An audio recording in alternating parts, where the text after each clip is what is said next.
Udah. Abi, ayo Abi. Innalillahi. Kebakaran hebat melanda depo Pertamina di kawasan Pelumpang, Jakarta Utara pada Jumat 3 Maret malam. Hal ini membuat warga di sekitar lokasi panik dan berhamburan menyelamatkan diri. Beginilah situasi di Jalan Tanah Merah Bawah, RT 12 RW 9, Kelurahan Rawabadak Selatan, Kecamatan Koja. Ratusan warga tampak berlari dan berusaha menyelamatkan diri dari kebakaran. Lokasi kejadian yang padat penduduk membuat warga berdesak-desakan.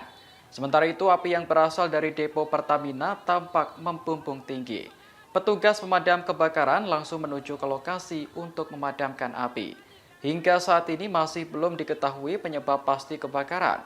Namun berdasarkan pengakuan warga sempat tercium aroma bensin sebelum terjadi ledakan. Pertamina juga telah menerjunkan tim investigasi guna mengusut kebakaran ini. Sementara itu, jumlah korban meninggal akibat kebakaran dilaporkan mencapai 17 orang. Korban langsung dibawa ke sejumlah rumah sakit terdekat untuk diidentifikasi.